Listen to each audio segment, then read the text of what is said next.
ओम पूर्ण परमात्मने नमः। गीता के अनुसार सनातन का अर्थ क्या है? आज हमारे बहुत से धर्माचार्य बड़े गर्व से का साथ कहते हैं कि मैं सनातनी हूँ, मैं सनातनी हूँ, मैं सनातनी हूँ। सनातनी का वास्तव में अर्थ क्या है? क्या वास्तव में उन्हें पता है? सलाम, नमस्ते, सत श्री अकाल मेरे प्रिय भारतवासियों। मैं गजेंद्र दास अपने यूट्यूब चैनल यथार्थ एवं शास्त्रकुल भक्ति के इस एपिसोड में आपका हार्दिक अभिनंदन करता हूँ। जैसा कि आप जानते हैं कि संसार की सभी धार्मिक और पवित्र पुस्तकें भगवान अल्लाह यीशु वाहेगुरु की इबादत और भक्ति की सही जानकारी देती हैं। इसी क्रम में गीता एकमात्र मानव मात्र का शास्त्र है।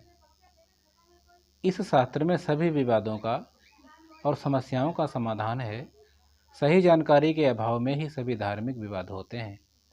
आज बहुत से धर्माचार्य कहते हैं कि मैं सनातनी हूँ और अपने आप को श्रेष्ठ समझते हैं, और जहाँ पर आपने दूसरों से अपने आप को श्रेष्ठ बताया वहीं पर विवाद शुरू हो जाता है, जबकि धर्म लड़ना नहीं प्रेम करना सिखाता है। वास्तव में कुछ धर्माचार्यों को सनातन धर्म का अर्थ ही नहीं मालूम। ईमानदारी के साथ गीता का अध्ययन करो, आपको सभी विवादों का और समस्याओं का समाधान मिल जाएगा। राम, अल्लाह, ईश, वाहेगुरु एक ही सत्ता के भिन्न भिन्न भाषाओं के वर्णात्मक नाम हैं। शास्त्रों की सही जानकारी के अभाव में हम बच्चों की तरह एक ही सत्ता की भक्ति और इबादत के लिए झगड़ते हैं, जबकि सबका मालिक एक ही है। गीता अध्याय 15 श्लोक नंबर 7 में भगवान कहते हैं कि ममय बांसो जीव लोके जीव भूता सनातना मनः षष्ठ इंद्रियाणि प्रकृति स्थानी करसति। अर्थात जीव लोके शरीर ही लोक है, यह जीवात्मा ही मेरा सनातन अंश है। संसार के मनुष्यों में जीवात्मा रूह सोल है, इसलिए न सिर्फ विशेष धर्म के लोग बल्कि पूरा विश्व सनातनी है। सनातन का अर्थ है सबसे पुरानी और सत्य वस्तु, और सत्य वस्तु है आत्मा, जिसे भगवान ने गीता अध्याय 2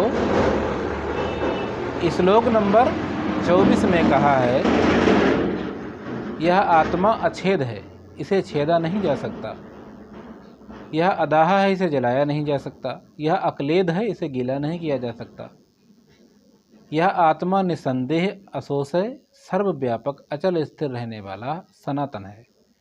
संसार का हर मनुष्य अपने आत्म कल्याण और उसके उत्थान के लिए जिस पूजा पद्धति वे ऑफ वर्शिप का पालन करता है उसे ही सनातन धर्म कहते हैं। संसार के सभी पंथ और मजहब, जिसमें हिंदू धर्म भी है, सनातन धर्म को पाने के लिए ये सारे रास्ते हैं।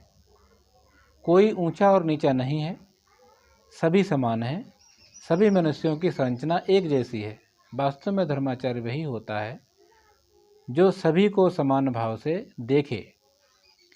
गीता का सारांश यही है।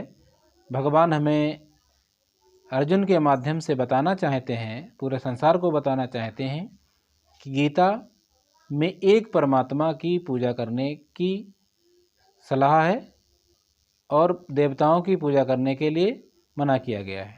सभी को समान भाव से देखने के लिए बताया गया। कोई ऊंचा और कोई नीचा नहीं है, सभी समान हैं। मेरा उद्देश्य किसी की भावनाओं को आहत करने का नहीं है, फिर भी यदि किसी को कोई ठेस पहुंचती है तो मैं उसके लिए क्षमा चाहूँगा। धन्यवाद। ओम शांति।